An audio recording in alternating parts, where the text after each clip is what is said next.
I'm answering readers' questions. Today I have a question from Angela. Angela says, when you quit drinking, did you have it in your head that you were quitting forever, or did you give yourself a goal or something of like 1 year? What do you think about having a goal? Thanks for everything. So neither, actually. So when I quit drinking, I had done all the work that I outlined in my book, This Naked Mind, to really recondition my mind, all of it, my conscious mind, my unconscious mind, my internal desires around alcohol, to the point where when I quit drinking, I walked out of my office after like a year-long research, and I told my husband, I said, if you want to get drunk with me, tonight's the last night, because I'm not getting drunk after this. And it was just like, I don't want to do it. Like, I didn't put a forever tag on it because I didn't. And I know that's probably not popular, like maybe I should be like, yes, forever, it's forever. But it really, in the moment, it was like, I don't ever want to do that. Like, I didn't have the desire to drink. So it wasn't as if I was trying to, when I say, okay, I've quit something forever, I'm never ever going to do that again, that feels like something that I'm doing out of kind of obligation, or because I've made a commitment, or because there's some sort of desire to do it. Like I'm never going to eat ants. Like my brother randomly used to eat ants when he was little, and it's something I will never do, but I'm never going to say like I've made this big commitment to never eat ants again. So one of the things that I like to say is, I drink whenever I want to drink. I just never want to drink. There's never a time when I sit there and be like, oh, this would be a good idea. And I do a lot of work to keep that true. I do a lot of kind of reconditioning and reversing my thoughts and going through the same process I did and being really mindful and observant of the alcohol-saturated culture. I'm never going to want to smoke a cigarette. It's the same thing, that I just don't want to put that in my body. I see it as poison. I see it as something that really held me back. I see it as something that makes all my nights monotonous. I see it as something that stole from me precious memories, something also that stole from me just the beauty of falling asleep, which is a really incredible thing because I don't remember falling asleep. I would just sort of pass out. And so it's, I guess if I have to say, I'm never going to drink again, like I'm comfortable with that, but that wasn't in my mind specifically when I quit. So it wasn't as if I was making some commitment to the universe about my intention. It was more as if, I don't want that anymore. And then that made it kind of really easy. Now, I will say that I think there's the most freedom in that path. I will also say, and there's a big disclaimer at the beginning of my book, that once you're physically addicted, once you've actually changed your brain in response to alcohol, that kind of commitment becomes much more difficult. And, my book is primarily for, thank you, Nick. Yeah, it's summertime. My book is primarily for people who are really emotionally and psychologically addicted, that it's mostly in your head, that you have an emotional attachment where you believe alcohol is vital to relaxing or having a good time. But where, you're not going to go through physical necessary withdrawals. Now, I think my book can absolutely help people that are physically addicted to retrain their mind and just to get their head on straight around alcohol. But equally, I definitely don't want to say that I'm responding for someone who has a physical addiction to alcohol, because that, I don't believe, like, I'm not a doctor, I'm not a medical professional, I'm just somebody who, really found my path by doing the work of liminal thinking and really reversing my thought process around alcohol. But in terms of the second part of your question is, what do I think about a commitment and a goal? I personally, and again, I don't know if this is the popular opinion, but I personally think it's a great idea. There's something that happens in our brains. There's neural pathways formed when we do one of two things. There's pathways formed when we make a goal and keep it, and those pathways are strengthened and strengthened and strengthened. That's how habits are formed. That's why, people say if you exercise for 21 days in a row, it becomes a habit. Equally, there's pathways formed when you make a commitment and break it. So if you make a commitment not to drink today and you drink today, you are more likely to drink tomorrow. Studies show this. And so making a commitment to not drink forever and then breaking it, makes it more difficult for you to keep that commitment. So I would say make small commitments. Make commitments that you can keep, so that you can continue to make more and more commitments and recondition your brain and form those pathways to say, yes, okay, let your brain teach your brain that you're good at keeping your commitments. So make commitments that are absolutely non-negotiables for you, and do things, to help yourself with those commitments. There's a reader, his name is John, and he has a great method where he literally kind of reduced his amount over time to going alcohol free, and he did it, a certain amount every time, because the idea of just going completely free right away was so scary for him.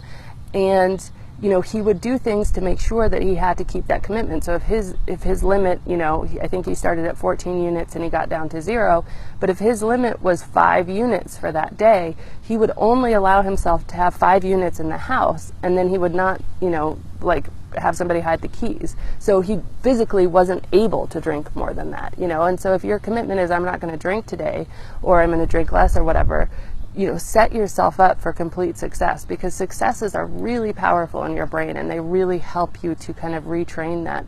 But then equally do the work. I think that one of the biggest things, and people are trying to let go of alcohol, there's all sorts of reasons why you stay stuck. And I think in a minority of cases, it's that you're physically addicted, and you have to physically be removed from access to alcohol. You need to go to a rehabilitation center. You need to go to a sober living community. I do think that's a minority. I think most of us are really emotionally and psychologically addicted with a small amount of physical addiction. And I think in those cases, you have to look really, really hard at why are you drinking in the first place. And for the vast majority of people, it's to self-medicate. And so realizing that and dealing with that, and looking very hard and saying, okay, I'm going to have the courage to get to know myself and get to find out other ways to deal with my stress, I think is really important. Because often, if you look at all the reasons to drink, some of the reasons that keep people stuck, they're not socially necessarily and stuff. They're often because I do it to zone out, or I do it to turn my brain off completely, or I do it because it's so painful to just be in my life. And the truth is like, your life, it just shouldn't be that painful. I mean, we live in a society, in a day and age where there's so much less drama than any other point in history. At this point in time, as a percentage of human beings being killed in the world, fewer human beings are being killed. We live in a time of great abundance, and so you don't need to turn yourself off from that. But I understand you do need to find alternate ways of sort of relaxing. So I think a commitment, that you can keep, whether it's 30 days, and I like the guys at 1 Year No Beer. We're definitely working on some stuff together, but they have a great kind of methodology where they have a 30-day commitment. It's a very supportive Facebook group. They have all sorts of tools. You get 30 days worth of emails. It's all free, and that's oneyearnobeer.com. And then once you do 30 days, they challenge you for 90 days, and then once you do 90 days, they challenge you for a year, and then once you do a year, most people end up not drinking, because after you've experienced the entire calendar year of events without drinking, it becomes really empowering. And I will say that, at that moment where I was like, all right, I'm done drinking, like it was, I didn't plan necessarily for things, but I will say after the first year of going through everything, because there is natural anxiety during your first Christmas without alcohol, your first birthday party, your first New Year's Eve without alcohol. Like there's anxiety there, because you don't know what it will be like, because chances are, you've been getting drunk on New Year's Eve since you were a teenager. And so what is this going to be like? And going through that year and having that bank of experiences has been one of the most powerful and affirming things. And then you sort of really know, okay, this is the choice that I want to make, and then it becomes a forever thing. But I think for me, it became a kind of forever thing really, really naturally and kind of organically, more than like all right, it's a sentence. It never felt like a sentence. It always felt like, oh, I've learned something. I've learned something about alcohol that makes me free. I've learned that I don't need it, and especially in areas of creativity, I think that's a huge one. We say, as a writer or as an artist, we say, oh, I drink for creativity. One of the most amazing things, and I did it at work, it was negotiating and sort of strategy, and we'd go out to the bars and we'd be sitting around and we'd be talking about whatever strategy we were going to deploy for the marketing department and whatnot. And I just thought so much of my creativity and my good ideas came from those drinks. And it was incredible to realize, oh wait, after I stopped drinking, that's all up here anyway. Like that was one of the most life-affirming things, is to realize New Year's Eve, the good time I had, oh, that's here. This is it. It's not here in this bottle. It's not there in that, in that thing that's going to make me sick the next day. It's here. And I think that is something that you have to experience sober. So committing to a time where you can commit to being sober, to allow yourself, to give yourself the gift of those experiences is really powerful.